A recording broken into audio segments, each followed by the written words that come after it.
Elissa, founder of Carthage. Ancient historians have long narrated in their stories about the Phoenicians, the adventurous people braving the seas in search of wealth. Their various facilities were scattered all around the Mediterranean Sea, in trading posts and at strategic locations. The Greeks and Romans, rivals of the Phoenicians and Carthaginians later on, altered those sources and references of antiquity out of jealousy. The Phoenicians were represented as vicious and cunning merchants, attracted only by profit as a motive. Among the different Phoenician trading posts, a place, on the coast of North Africa, has been extremely known for its richness and independence. The city of Carthage, Carthage, from Phoenician, the new town, founded in 814 BC, was at the beginning a stopover for ships laden with treasures and raw materials, on their way back from Spain.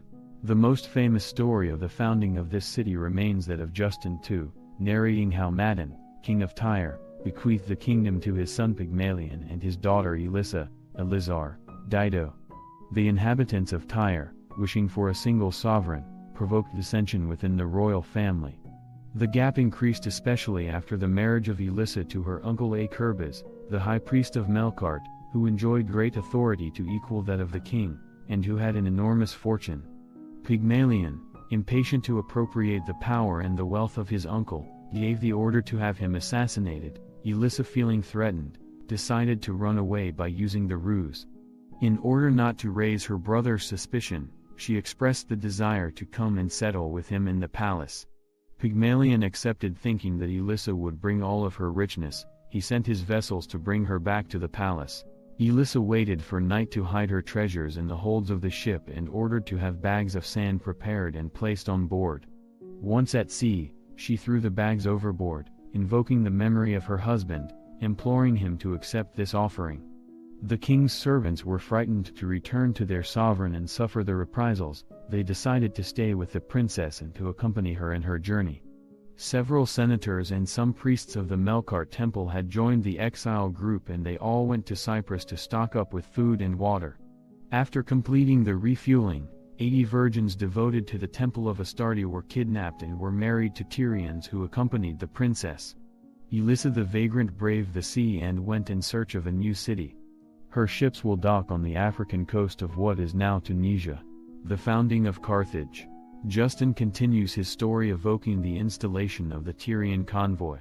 Elissa, arriving in a Gulf of Africa, attached the inhabitants of the coast, who rejoiced at the arrival of foreigners, and the opportunity of bartering commodities with them, to her interest.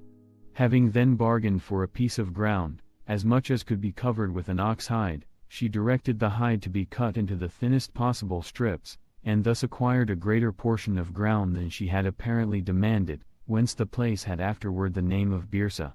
The people of the neighborhood subsequently gathered about her, bringing, in hopes of gaining, many articles to the strangers for sale, and gradually fixing their abodes there. Some resemblance of a city arose from the concourse.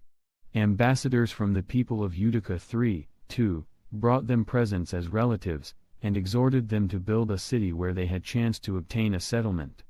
An inclination to detain the strangers was felt also by the Africans, and, accordingly, with the consent of all, Carthage was founded, an annual tribute being fixed for the ground which it was to occupy.